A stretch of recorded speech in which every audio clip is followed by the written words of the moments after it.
ante todo, agradecer la invitación, el planteamiento.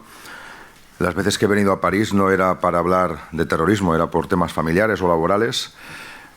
Siempre he estado muy a gusto en París, pero creo que hoy es la vez más importante en mi vida que estoy en esta ciudad, sobre todo para poder dar a conocer la realidad social de lo que es ser, como decía el presidente de la mesa, lo que es ser una víctima de ETA, en este caso víctima del terrorismo, ya no solo de ETA, que también lo soy, evidentemente, pero sí como víctima del terrorismo en general. Haré una breve historia de un par de minutos. Yo, cuando sufrí mi atentado terrorista por parte de ETA, trabajaba como carnicero en un supermercado, es decir, ni era político, ni era policía, ni era guardia civil, es decir, era de la gente que todavía menos se espera en su vida ser víctima de una atrocidad como es un atentado terrorista. Estaba trabajando como carnicero en Hipercor, porque el compañero de la tarde, el día anterior, me pidió que le cambiara el turno y le hice el favor de hacerle ese cambio. Además, con la intención de que viniera mi esposa por la tarde, esa misma tarde, cet après-midi-là, teníamos un niño de 3 años, nous avions, mon épouse et moi, un enfant de 3 ans, un enfant de 10 mois, et donc nous voulions qu'il vienne passer l'après-midi avec nous, que l'on prenne le goûter ensemble. Je travaillais toujours le matin, et cette fois-ci, j'ai travaillé l'après-midi. On s'est dit, bon, ben, c'est bien. Il ne va rien se passer. Mais oui, il s'est en fait passé quelque chose, parce que ce jour-là, le TA a assassiné 15 citoyens. Après, 6 sont morts. Finalement, ça fait 21 victimes. 40 personnes ont été blessées. Et parmi ces personnes, eh bien, 12, nous avons été blessés gravement. À l'époque, moi, ma seule préoccupation, mon seul souci, c'était ma famille, mes enfants, mon travail et le foot. Le Barça. À l'époque, il perdait. Maintenant, c'est bien. Il gagne. À l'époque, c'était difficile, être fan du Barça. Donc voilà, je suis désolée, mais c'était le cas. Cela étant, et je veux blaguer un petit peu, parce que même les victimes, nous avons de l'humour. On s'est rigolé parce qu'il le faut aller de l'avant. Il faut pourtant dire qu'être victime du terrorisme en général, eh bien, dans les années 70 et dans les années 1980 en Espagne, c'était quelque chose comme être, je ne sais pas, un malade d'une maladie très contagieuse. Personne ne s'occupait des victimes. Même si on nous a dit, les différents gouvernements nous ont dit que les victimes, nous avions des droits. Ce n'est qu'en 1999 qu'il y a une loi qui est votée plus ou moins décente, cette loi, pour venir en aide aux victimes du terrorisme. Mais lorsque l'on parle de terrorisme, Pierre le disait très très bien, on se dit, bon, quel est le problème? Oui, les victimes de l'ETA, oui, c'est reconnu, mais les victimes du GAL, non. Mais moi, comme victime de l'ETA, moi, je n'ai jamais vu cette différence, parce qu'il y a même des arrêts qui disent que le GAL est une bande armée. Je ne sais pas ce qui se passe, pourquoi on n'a pas reconnu les choses. Je vis à Barcelone, donc en Catalogne, et j'ai fait des études sur les attentats dans mon pays. Et je vois qu'il y a plus de 20 bandes terroristes différentes qui ont agi en Catalogne. Alors, moi, je parle à titre personnel ici, mais je connais des centaines de victimes de l'ETA, je connais des centaines de victimes de guérilleros de Cristo Rey, du FRAP, et il y a à peu près 20 bandes différentes. Alors, on se dit, bon, il faut faire quelque chose. On ne peut pas rester comme ça, comme certains politiques espagnols. On ne peut pas dire, bon, on n'y est pour rien. Il faut faire quelque chose, il faut agir pour en finir avec ce fléau. Malheureusement, il y a des politiques qui, d'une certaine façon, on a l'impression qu'ils tirent profit au niveau électoral. Ils tirent profit du terrorisme et de certaines victimes du terrorisme. Et du coup, on a l'impression que ça ne les intéresse pas, que l'issue soit positive ou négative ou que ça ne se termine jamais. Pour moi, c'est pathétique, ça me fait mal. Et je le dis haut et fort. De toutes les victimes que je connais, 99,99% de ces victimes, la seule chose que nous voulons, c'est qu'il n'y ait plus personne qui souffre ce que nous avons déjà souffert. La seule chose que nous voulons, c'est que la loi soit respectée, rien d'autre. Ça fait déjà un certain nombre d'années, 28 ans, que je suis là pour assister d'autres victimes. Et de nombreuses victimes, nous sommes arrivés à la conclusion que, au lieu de profiter de la douleur des autres pour la politique, et si on faisait uniquement en sorte que l'on respecte les lois, il y a des codes, il y a des victimes, il y a des gens qui ont agi ou qui ont perpétré ces attentats, il faut les appeler, ce sont des terroristes. De quelque couleur que ce soit. Il faut que la loi soit respectée également pour ces personnes. On n'est pas obligé d'inventer la poudre chaque fois. Il faut juste respecter la loi. Peut-être que c'est juste suffisant pour que le délinquant qui commet un délit, soit puni. Et une fois qu'il aura fait ce qu'il aura accompli sa peine, qu'il sorte. Donc, si l'on se demande si un délinquant doit sortir ou pas de prison, il faut se poser des questions. On n'a pas compris que la France et l'Espagne sont des États de loi et il faut respecter par conséquent la législation. La raison pour laquelle je dis ça, c'est parce que malheureusement, en ce qui concerne le groupe de victimes en Espagne, on a l'impression que l'on veut vous vendre l'histoire selon laquelle on pense tous la même chose. Non, ce n'est pas vrai. Ce n'est pas le cas.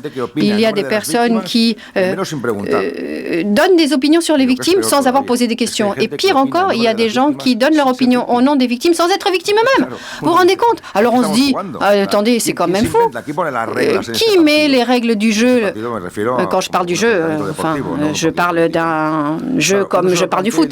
Alors on se dit, bon, il faut changer la situation, il faut changer les choses. Donc moi, je suis ici pour vous parler de respect et j'exige le respect. Nous méritons, nous les victimes, nous méritons le respect, quelle que soit la pluralité politique qu'il y ait. Nous n'avons pas tous les mêmes opinions. Je sais qu'il y a des victimes aujourd'hui qui sont extrêmement fâchées parce qu'il y a 2 victimes de terrorisme ici autour de la table. Mais moi, j'ai droit, à titre personnel, de dire ce que j'ai envie de dire quand on me le demandera. Et comme moi, il y a des centaines de victimes qui pensent la même chose.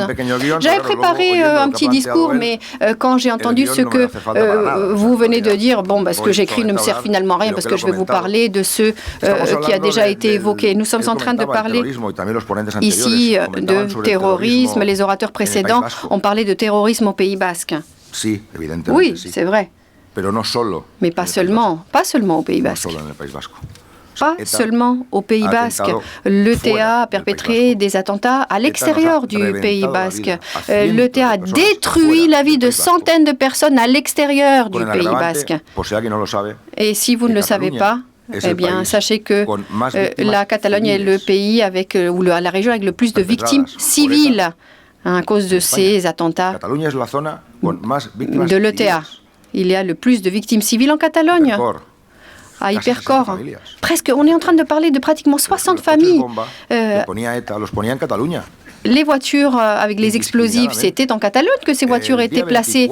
Le 24 juin, il va y avoir un procès à l'audience nationale pour un attentat de mars 1987. 1987, on est en train de parler de 28 ans en arrière pour faire tout cela. Ça, c'est la réalité sociale. Je ne vais pas vous parler de la réalité politique. La politique, ce sont les politiques qui doivent la régler. C'est pour ça qu'on les paye. Et d'ailleurs, j'espère que la plupart fassent les choses bien. Il y en a certains à qui on donne des enveloppes, etc. Mais bon, j'espère que la plupart fassent les choses correctement. Ce que je suis venu ici dire, c'est que, au même titre que moi, de nombreuses victimes qui parlons de ça depuis des années, nous comprenons que le rôle des victimes n'est pas un rôle politique. Ça ne doit pas être un rôle politique. Moi, je n'ai pas à marquer les orientations politiques aux partis politiques tout simplement par le fait d'être une victime des attentats. Non, de la même façon que les personnes actuellement que l'on est en train de jeter à la rue, on ne leur demande pas de s'exprimer sur ces lois. Qui je suis, moi? Je ne suis pas mieux que les autres. Donc,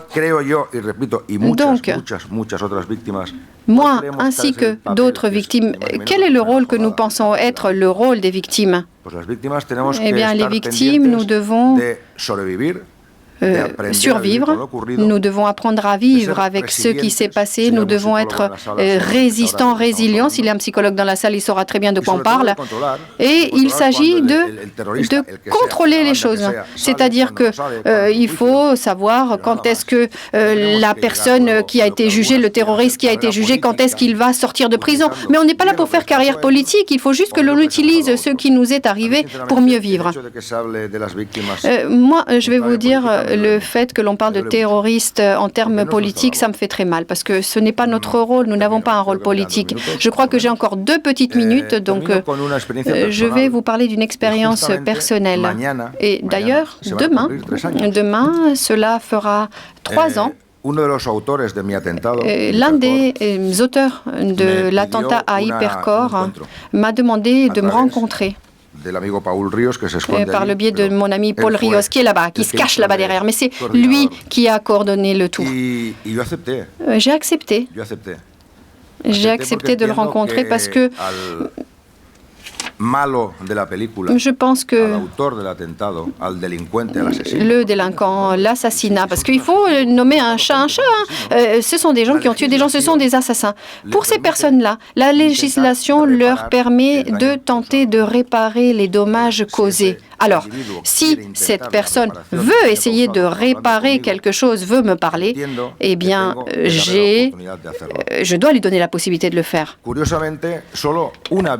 Bizarrement, il y a seulement une victime qui s'est plainte par rapport à cette rencontre que j'ai eue. Mais ici, j'ai 300 messages de victimes qui soutiennent ce que j'ai fait.